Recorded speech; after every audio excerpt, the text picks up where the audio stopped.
Ketika Roh Kudus itu sungguh-sungguh bekerja di dalam hidup seseorang, dan orang itu terus bersandar pada Roh Kudus. Lama-lama dia akan menjadi Rafanya Tuhan. Siapa di sini namanya Rafael? Bagus namanya ya. Dia lama-lama menjadi Rafanya Tuhan. Di dalam iman kita, kerohanian kita, dan orang yang penuh Roh Kudus ada DNA. DNA Rafa. Sekalipun tidak semua orang punya karunia kesembuhan yang dituliskan Paulus di Korintus, yang lebih banyak karunia kesembuhan itu lebih banyak ke arah kesembuhan jasmani atau kesembuhan fisik. Namun demikian, spiritually speaking, secara rohani saya berkata bahwa setiap orang Kristen yang penuh Roh Kudus punya unsur kesembuhan di dalam dirinya. Kita itu punya potensi Rafa. Orang yang terus ngikut sama Roh Kudus, gak quit. Terus jalan dengan Roh Kudus dan bersekutu intim dengan dia. Meskipun susah, terus dituntun olehnya. Orang itu pasti akan menyembuhkan seseorang.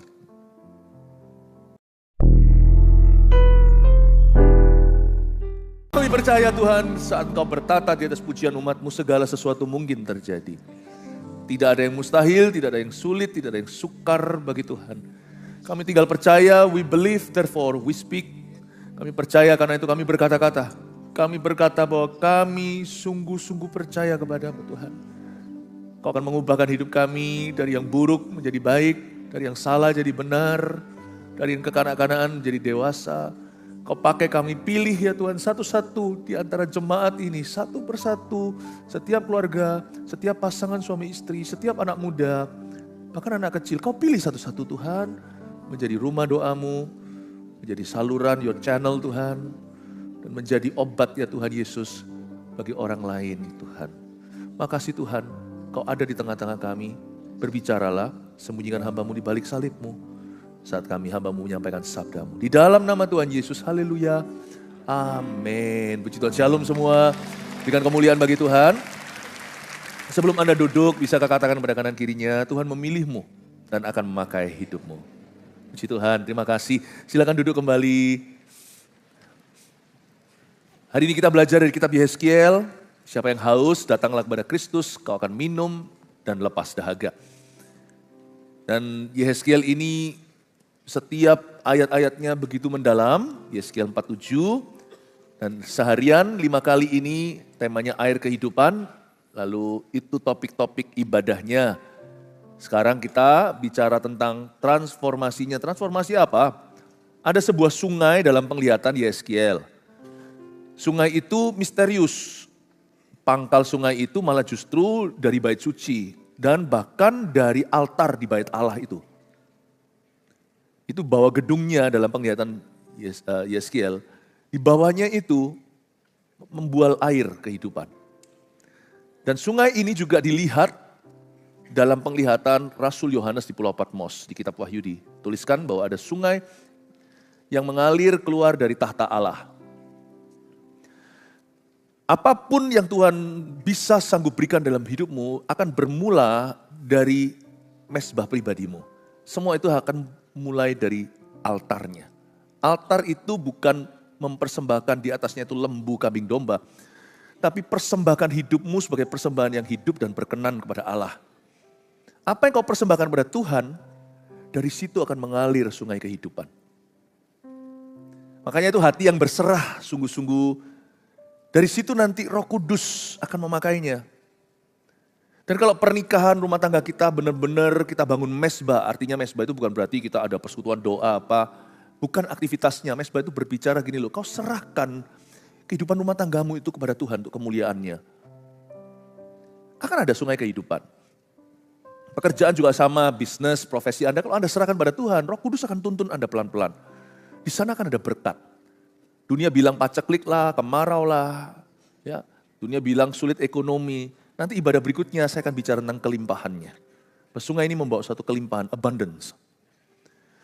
Berkatmu itu dari Tuhan, nanti akan datang dengan sendirinya. Bukan berarti tanpa usahamu, tapi Tuhan akan memberkati bidang usaha Anda. Pelayanan juga sama, kalau kita tidak mengalirkan kehidupan, kita bisa mengalirkan kematian. Makanya pelayanan bukan menjadi tempat gosip, tempat sakit hati, kecewa, sebar kepahitan. Jangan ikut yang gitu-gitulah. Yang kayak gitu-gitu udah kuno. Ya. Tuhan sudah mati untuk hal-hal yang demikian.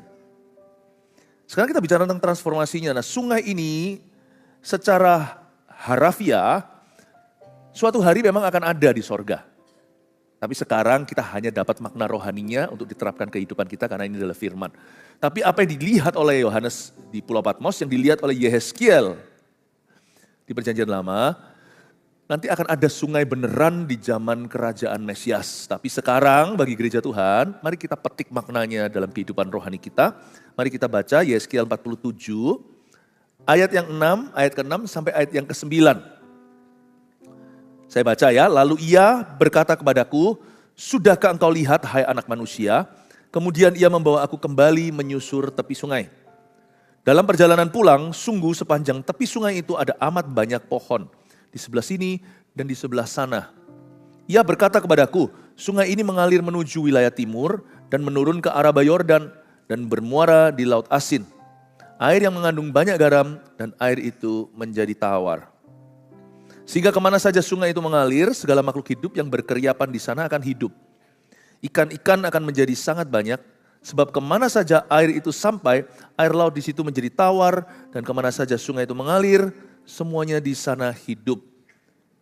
Coba saya jelaskan, karena kayak gini-gini kadang-kadang untuk menemukan janji Tuhan di dalamnya, atau perintah Tuhan bahkan butuh seorang yang menjelaskan. Ya, saya jelaskan pada Anda lagi. Ayat 6 ini, ada kata-kata lalu ia berkata kepadaku, ia di sini siapa? Aku di sini siapa? Aku di sini Yehezkiel, sang nabi yang mendapat penglihatan ini. Ia di sini adalah seorang anonimus. Seorang malaikat yang Tuhan suruh dalam penglihatan Yehezkiel, lalu jadi tour guide-nya sepanjang penglihatan ini. Lalu ia berkata kepadaku, sudahkah engkau lihat hai anak manusia? Kemudian ia membawa aku kembali menyusur tepi sungai. Dibutuhkan seorang malaikat kepada Yehezkiel untuk membantu dia melihat yang Tuhan lihat. Ini langsung ke episode ketiga. 2 episode sebelumnya saya jelaskan, Yehezkiel itu mulai dari nol, dia lihat tiba-tiba ada air di bawah pintu bait suci, lalu dia telusuri, disuruh sama orang itu, tour guide tadi, kamu masuk ke air itu makin lama, makin dalam, sampai gak bisa dijalani lagi, harus berenang. Yehezkiel itu mengikuti setapak demi setapak, 1000 hasta, masuk lagi, mata kaki, 1000 hasta masuk lagi sampai lutut, lalu sampai pinggang, hingga berenang.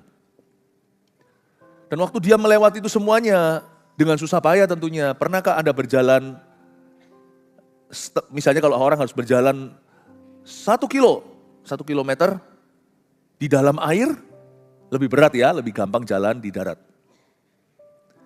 Mungkin Yehezkiel terlalu fokus kepada susahnya perjalanannya. Ya mungkin bagi atlet itu lebih mudah, tapi gimana pun juga jalan di air lebih susah. Coba bayangkan kalau Anda jalan di tengah-tengah banjir. Jalan kaki atau lari gitu ya. Saya kalau dikejar sama binatang buas, harimau, mendingan saya lari di daratan daripada berada di dalam air. Saya jadi pelan. Mungkin Yehezkiel terlalu fokus pada prosesnya. Pada harga yang harus dia bayar, 1000 hasta lagi. 1000 hasta itu kira-kira 525 meter. Setengah kiloan. Suruh jalan lagi, masuk lagi, lebih dalam, makin jalan makin susah. Kalau hanya banjirnya sebatas tumit mata kaki, gampang lah, paling sepatu basah. Tapi kalau sudah sampai ke lutut, lebih susah. Sampai ke pinggang, wah lebih sulit lagi. Ya. Mungkin dia terlalu fokus pada prosesnya. Maka orang itu, tour guide itu diberitahu, kamu tadi waktu kesini sudah lihat enggak, hai anak manusia? Kamu sudah lihat enggak yang Tuhan lihat? Atau sudahkah kamu lihat apa yang Tuhan mau tunjukkan ke kamu? Karena Yehezkiel tidak menjawab, kemungkinan besar dia tidak memperhatikan. Bisa saja loh kita itu lewati jalan seperti biasanya, tapi kita luput beberapa detail-detailnya. Kemudian ia membawa aku kembali menyusur tepi sungai. Kadang-kadang saya mikir, kenapa ya Tuhan itu kalau kerja kok gak mau langsung gitu loh. Kok seperti saya itu diajak muter-muter dulu. Yang pasti sifat Tuhan itu gak bertele-tele. Kalau sampai Tuhan masih memperpanjang prosesnya, pasti ada sesuatu yang Tuhan mau tunjukkan kepadamu. Tuhan malah justru seharusnya paling kepingin kita sampai ke tanah perjanjian, tapi bangsa Israel kenapa 40 tahun putar-putar di padang gurun? Bukan karena Tuhan mau buang waktu mereka, tapi karena mereka tidak siap. Mereka tidak siap masuk ke Kanaan. Nah, every round, setiap kali muter itu, harusnya mereka belajar sesuatu, tapi bangsa Israel disebut bangsa yang tegar tengkuk waktu itu. Susah diajar, punya mata melihat tapi nggak juga mengerti, punya telinga mendengar, tidak memahami. Mereka itu tidak mau sungguh-sungguh fokus. Karena itu Tuhan puterin lagi. 40 tahun kemudian, mereka juga belum paham. Satu-satu mati, sisa Yosua dan Kaleb yang masuk. Kenapa kadang-kadang kita bertanya, kenapa Tuhan ajak saya muter-muter gitu terus ya? Why ya? Apa ya? Itu mungkin seperti ini ya. Untung masih dikasih kesempatan lagi. Tuhan tuh ngasih kita hair. Ya betul ya kalau bahasa orang kuliah ya, di hair ya. Apa dia? Remedy ya. Siapa di sini yang anaknya pernah remedy? Semua yang punya anak tahu, kecuali anaknya jenius ya pasti pernah remedy. Siapa di sini yang pernah kena remedy? Kita juga, sama Tuhan kita juga di remedy. Terus diulang lagi. Karena Tuhan tidak mau kita lulusnya pas. Tuhan mau kita lebih dari pemenang. Bangsa Israel itu muter lagi nggak ngerti. Tegar tengkuk, bebal hati. Akhirnya mati tanpa memperoleh janji. Kalau sampai kita tuh diuji sama Tuhan, di training, nang cepat lulus. Kita kemana-mana selalu susah urusan ini. Nanti kemanapun juga akan persoalan itu lagi. Diputer di sana lagi. Ada orang yang mengampuni itu secara terpaksa. Tapi sekarang setelah dia sudah dewasa rohani, sekarang mengampuni jadi biasa. Dulu dikit-dikit aduh. Tapi sekarang sudah bisa bersyukur selalu. Gak apa-apa lah, udah gitu biasa. Dulu orang ngomong sedikit langsung terganggu. Kita bisa galau seharian, bisa gelisah, udah gak bisa mikirin apa-apa ya. Mikirin cuman itu doang. Itu aja yang merasuki pikiran. Sekarang tenang. Temennya malah justru yang kenal dia dulu. Loh, kamu kok gak resah ya? Gak apa-apa kamu dibilang gitu. Oh, it's okay my brother. Stick and stone may break my bone, but words don't kill me. Wih, ini kalau mestinya harus kata cakep gitu loh. Ini pantun Inggris soalnya. Batu dan pentung mungkin bisa remukkan tulangku. Tapi kata-kata doang. Hanya kata-kata. Emangnya bisa apa? Bisa bunuh aku? Words don't kill me. Temannya berkata, wow. Lain ya kamu sekarang ya sama dulu ya. Dulu cengeng sekali dikit-dikit. Aduh sekarang. Supaya gak usah diulang. Tunjukkan nilaimu A atau B sama Tuhan. Jangan C sama D. Jangan pas-pasan. Pahami kenapa Tuhan proses kita ulang-ulang. Tuhan suruh malaikat datang. Tanya sama orang itu, hai anak manusia, kamu lihat gak? Tadi waktu on the way ke sini. Gak bisa jawab. Kemudian ia membawa aku kembali. Menyusur tepi sungai. Kali ini kamu harus lihat ya, supaya gak diulang lagi. Menyusur lagi. Jadi kuasa transformasi yang dari Roh Kudus itu tidak semuanya instan. Ada yang instantly. Baik itu secara fisik, namanya kesembuhan ilahi. Ada orang yang berubah langsung karakternya. 180 derajat. Jangan salah derajat-derajatan 360 berarti kembali seperti dahulu. Aku masih seperti dahulu. Lah mateng ya kan. Namanya Saulus tiba-tiba jadi Paulus. Penganiaya jemaat menjadi pembangun gereja. Nggak main-main loh. Kalau Roh Kudus ubah ya. Itu nggak pakai bulan loh. Langsung coba Anda baca di Kisah Rasul. Dia tunggu 3 hari, nunggu Ananias itu. Karena dia buta dulu. Tumpangin tangan setelah dibaptis. Langsung Saulus jadi Paulus. Nggak perlu pakai lama, langsung di Damsyik. Dia membela kekristenan, membuat pusing orang-orang Yahudi dan imam-imam kepala. Ini kan orang yang kami tugaskan. Orang Kristen pun zaman itu ketakutan. Jangan-jangan imposter kali orang ini. Mereka belum yakin kalau Saulus itu sungguh-sungguh bertobat. Saking perubahannya begitu dahsyat. Tapi ada pula kuasa transformasi Allah dalam pekerjaan Anda, dalam kehidupan Anda, dalam kerohanian, pokoknya dalam kehidupan kita. Itu yang terjadi semi manual, semi otomatis, menunggu gimana kita diajak kerjasama sama Roh Kudus. Itu bekerja secara tahapan atau through stages, atau ada sebuah, meskipun transformasi hasil akhirnya akan beda, tapi perjalanannya itu sama Tuhan dibentuk pelan-pelan. Karena Tuhan itu tidak tergesa-gesa untuk memberkati kita. Berkat itu gampang dan mudah. Tuhan itu lebih terburu untuk melihat hatimu diubahkan dalam kemuliaannya. Tuhan lebih ingin melihat paras wajahnya itu loh. Like father, like son itu, sehingga orang bisa berkata orang Kristen itu beda. Sehingga orang bisa lihat Tuhan dalam hidup Anda itu jauh lebih penting bagi Tuhan Yesus. Karena berkat semuanya di sini ya. Apapun itu. Mau sembuh kayak, saya percaya dan saya rindu dan saya sangat suka cita ketika melihat seseorang secara fisik disembuhkan. Tapi saya juga harus ingatkan bahwa nanti orang itu toh cepat lambat akan mati lagi. Suatu hari kita semua akan meninggal dunia lah. Yang kekal itu adalah perubahan sifat. Itu yang akan kita bawa sampai ke sorga. Itu sungguhan, itu yang disebut dengan crown of righteousness.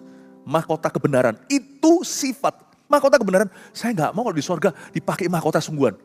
Terus menerus kemana-mana pakai mahkota, berat lah.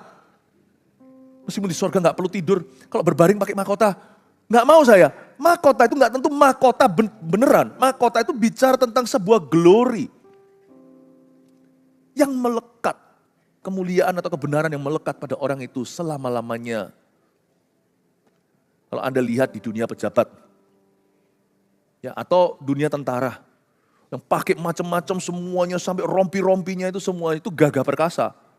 Tapi ketika lewat satu yang pakai safari, nggak ada pakai macam-macam itu, senjata pun nggak bawa, semua hormat. Siap, siap komandan, siap, siap komandan. Dia nggak pakai mahkota, nggak pakai uniform, seragamnya, nggak pakai semua pangkat, semua peluru ini itu nggak pakai. Tapi sudah melekat padanya, namanya jenderal. Udah melekat. Kalau disebut mahkota kebenaran, please understand itu sifat. Yang melekat pada kita, yang membuat semua di situ malaikat berkata, siap!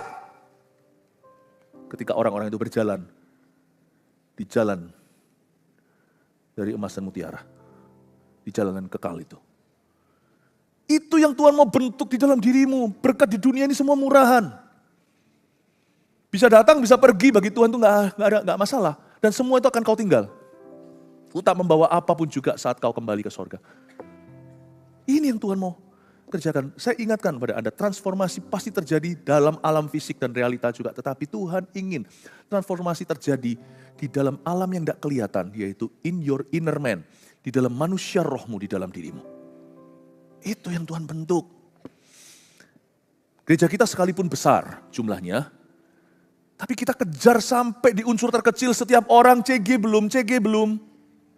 Setiap orang ayo pergi ke Welcome Lounge. By the way, sekalian saya umumkan, barang siapa yang pertama kali hadir di sini, nanti jangan lupa untuk ketemu kami di Welcome Lounge. Di ruang kaca di sebelah sana nanti ya. We're not satisfied hanya dengan attendance. Kami ingin melihat, bukan hanya Anda dirubah. Emangnya gue salah apa? Something wrong with me, tah? Kok saya harus diubah? No. Dengan hadirnya Anda juga, Anda akan mengubah orang lain. Bukan hanya dalam bentuk konflik, bukan itu yang diantisipasi, tapi kita siap. Karena dibentuk Tuhan itu selalu di gunung dan di lembah. Tetapi maksudnya besi menajamkan besi, manusia menajamkan manusia, Anda tidak bisa bertumbuh sendirian. Dan orang lain tidak bisa bertumbuh tanpa Anda.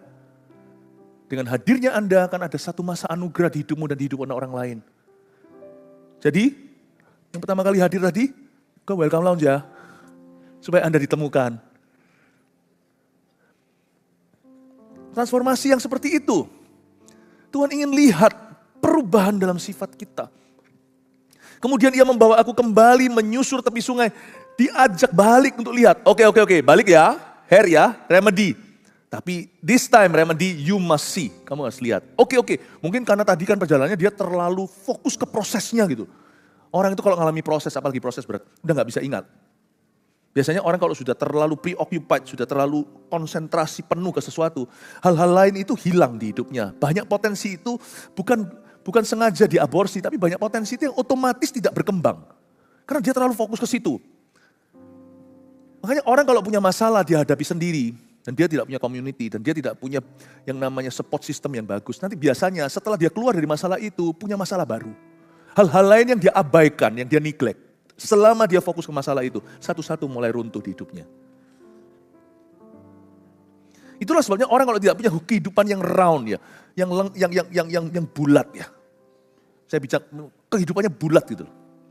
Kehidupannya itu bukan pipih satu dimensi. Tidak sedikit suami istri yang fokus malah justru berhalakan. Loh, saya ngomong gini hati-hati ya.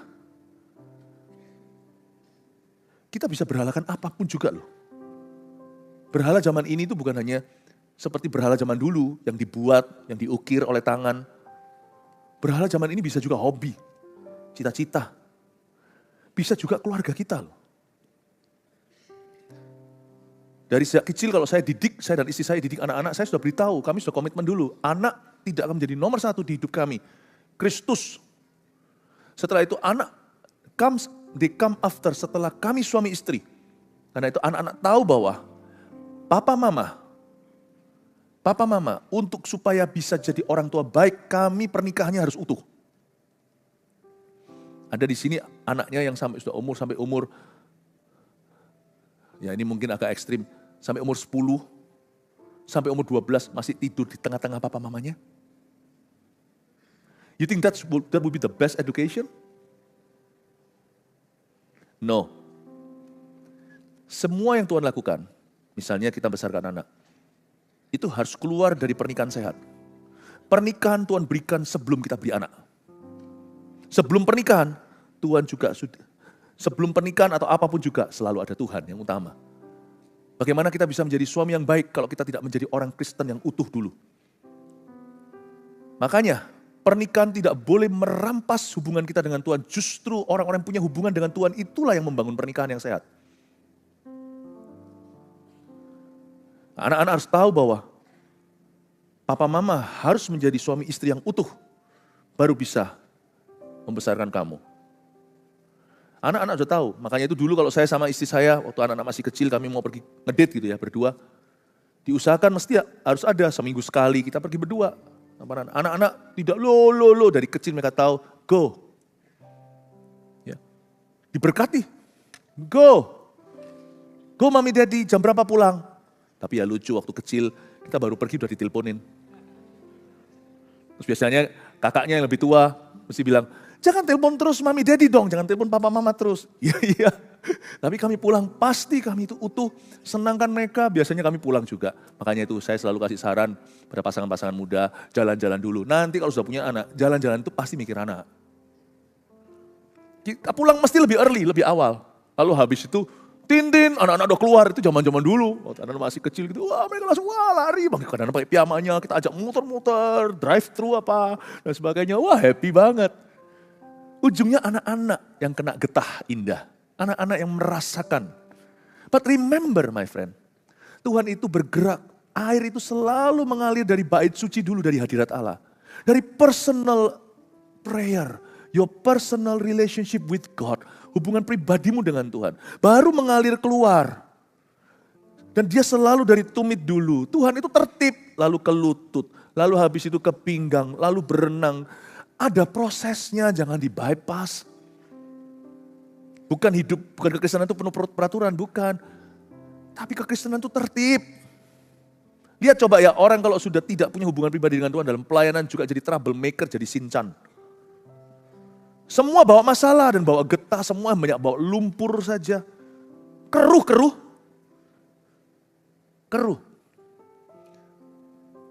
Nanti orang tua, suami istri kalau nggak sungguh-sungguh ya, nanti lihat ya, nggak sungguh-sungguh bangun pernikahannya dulu. Baru setelah itu anak-anak. Nanti lihat ya, kalau anak-anak sudah besar, udah lulus semua, udah menikah semuanya, itu suami istri seperti strangers nanti ya. Halo, what's your name? Gak kenal. Banyak orang itu masalah pernikahan itu later years, bukan sekarang. Later years. Coba nanti kalau pekerjaan sudah tidak banyak. Jangan sampai, siapa orang ini aku kok gak kenal padahal suaminya atau istrinya.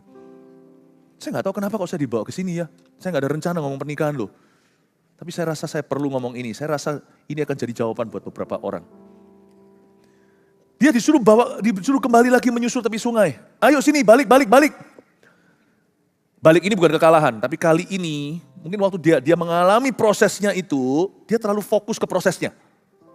Tapi sekarang setelah dia sudah melewati hingga air itu menjadi genangan, bukan menjadi genangan tapi menjadi sungai di mana mereka berenang, maka sekarang dia dibawa lagi kembali ke tepi sungai itu. Mari kita lihat kuasa transformasi Tuhan dalam perjalanan pulang ayat 7. Sungguh sepanjang tepi sungai itu ada amat banyak pohon di sebelah sini dan di sebelah sana. Mungkin Yeskiel waktu dibawa lagi ke ground zero lagi. Tadi kan sudah di tumit, lutut, pinggang, berenang. Balik lagi ke tempat yang dangkal. Waktu dia kembali lagi ke tempat yang dangkal itu, on the way back. Anda lihat ya, dalam perjalanan pulang. Jadi ini arahnya sudah beda. Lihat ya, sini ke sana ya, coba ya. Andai kata saya mulai renangnya dari sini. Masuk ke swimming pool atau kolam renang anak-anak kecil yang ada, apa namanya, ada selurutannya. Apa tuh selurutan itu, apa namanya? Slide. Oke. Selurutan itu bahasa apa? Bahasa Surabaya ya. Ya, yang ada slide-nya itu, wah kecil. Tapi setelah itu saya berenang lebih dalam sampai ke level olimpiade. Waktu saya berenang tadi itu, saya fokus. Saya ngerti sekali dunia ini, karena dunia laki-laki itu susah untuk perhatian ganda. Ya, itu gitu. Makanya kadang-kadang kita cari kunci nggak tahu di mana padahal di depan kita. Nah, saya fokus ke air itu, apalagi disuruh jalan 0,5 kilo, ronde 2,5 kilo lagi, ronde 3,5 kilo, 0,5 kilo dalam air yang kelasnya lebih berat. Saya jalan, mungkin saya terlalu fokus ke prosesnya. Nggak lihat apa-apa. Sampai di sana ditanya sama orang sebelah situ, lu lihat apa? Nggak lihat apa-apa. Lu kamu nggak lihat? Nggak, ayo balik. Waktu diajak balik, rutenya sama nih. Rutenya plek sama.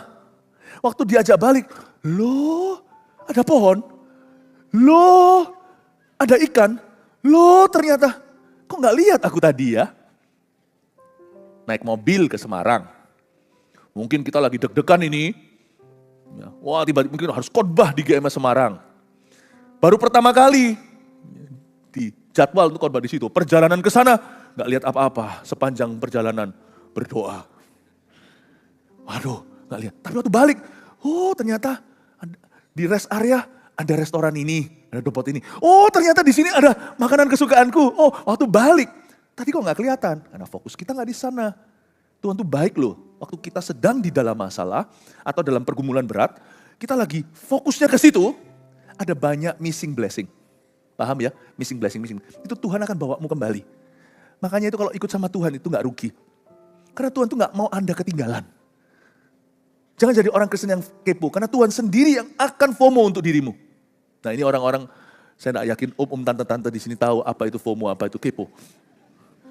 Fear of missing out. Kita gak usah ketakutan, kita fokus saja. Apa yang di depanmu, responi Tuhan. Responi Tuhan dengan baik dan benar. Sungguh-sungguhlah ikut Yesus, please jangan setengah-setengah, jangan jadi orang Kristen biasa lagi, bertobatlah. Nanti kalau Tuhan pandang, sesuatu tuh hilang di hidupmu. Seharusnya menjadi milikmu dalam perjalanan ini. Tuhan akan beli waktu untuk Anda, Tuhan akan bawa Anda ke rute kembali, persis jalan itu, bukan mundur ya. Untuk pick up your blessing, your missing blessing. Akan pick up your missing blessing untuk mengoleksi berkat-berkat yang harusnya milikmu perjalanan tadi, tapi kapasitas kurang untuk konsentrasi. Tuhan akan membawa Anda kembali untuk mengoleksi, mengklaim apa-apa yang hilang itu. God is so good. Waktu saya baca ini, kalau kita kira ayat ini kalau kita baca asal-asal kan seolah-olah disuruh berenang, lalu habis itu nanti dalam perjalanan itu Yeskiel lihat. Enggak, dalam perjalanan pulangnya.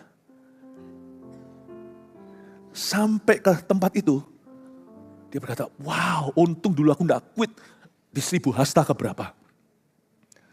Aku kira aku ini berusaha sia-sia. Aku kira aku selama ini bayar harga 1000 hasta.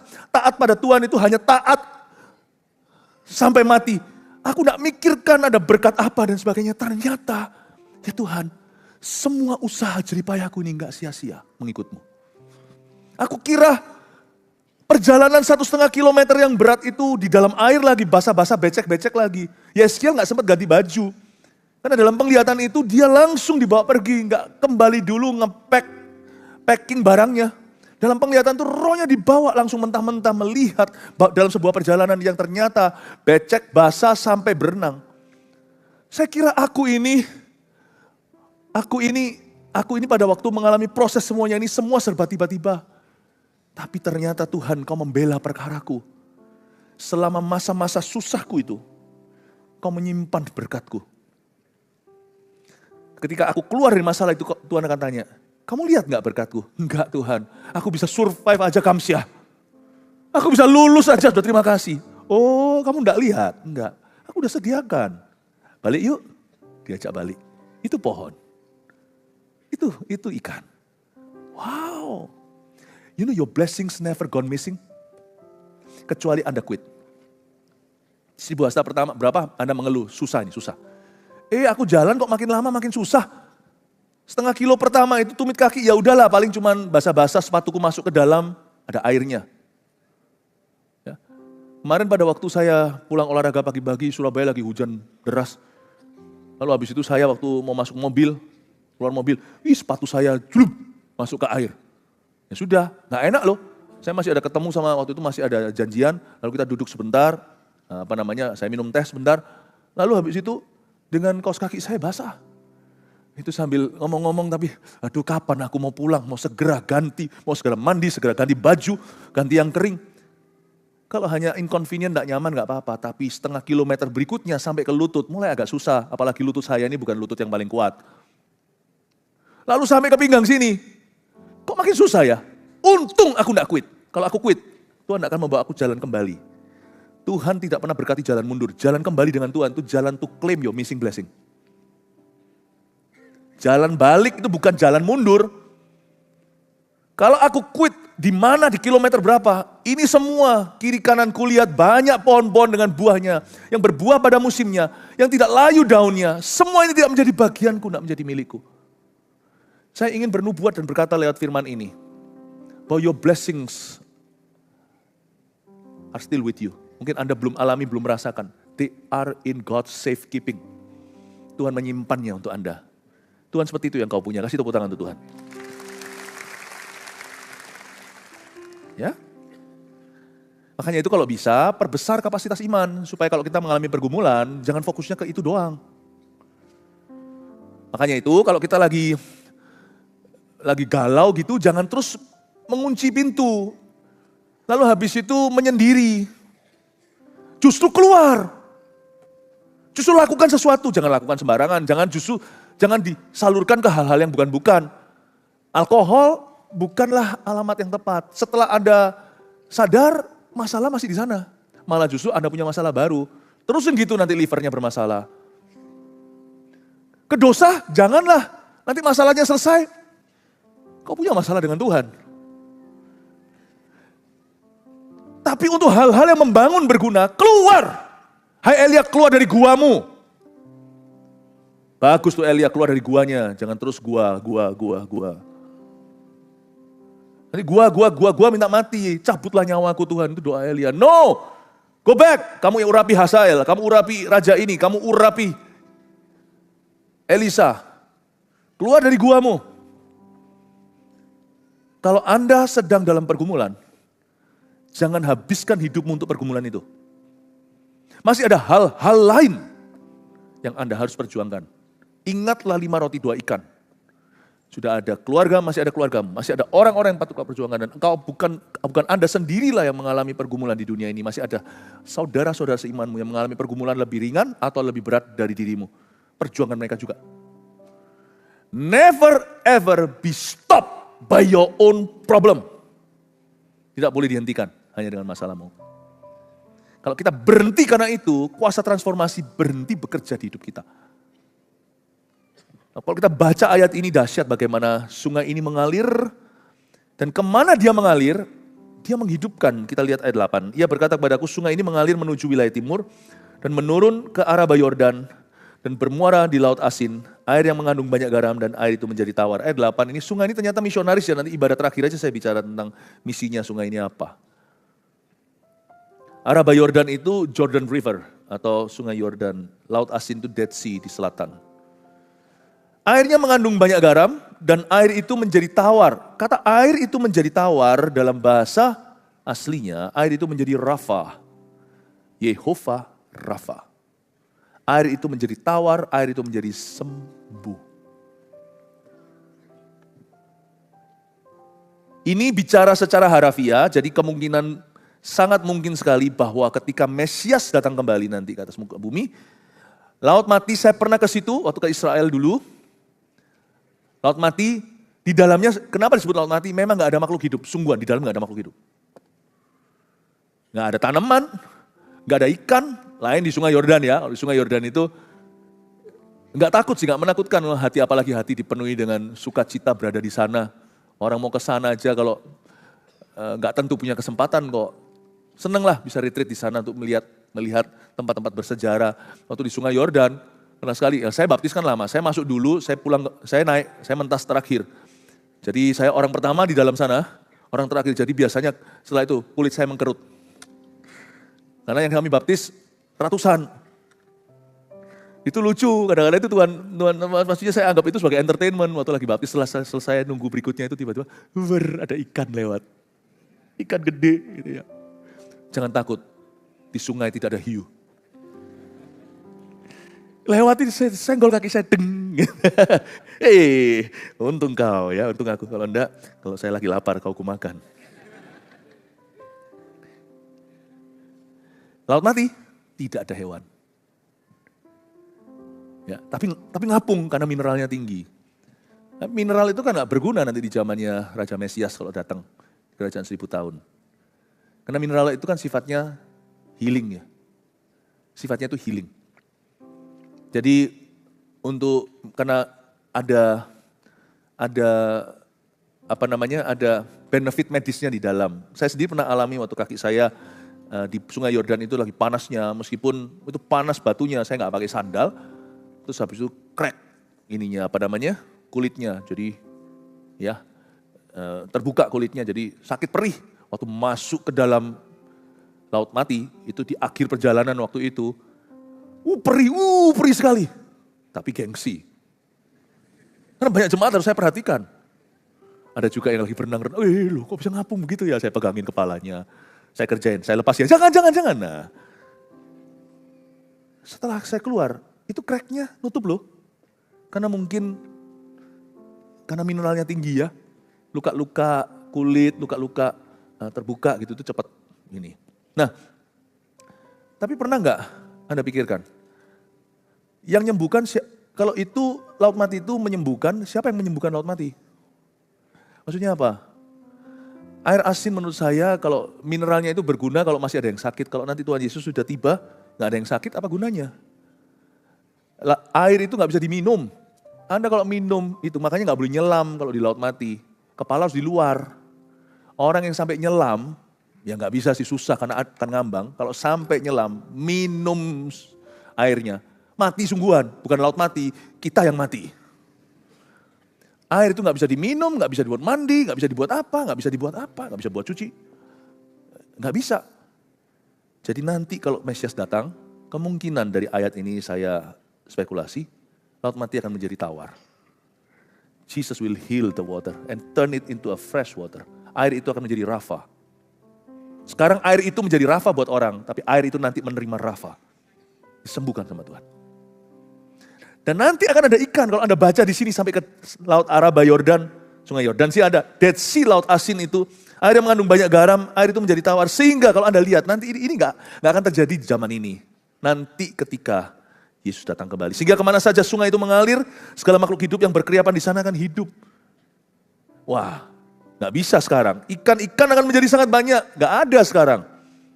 Sebab kemana saja air itu sampai, air laut di situ menjadi tawar atau menjadi Rafa, dan kemana saja sungai itu mengalir, semuanya di sana hidup, semuanya Rafa.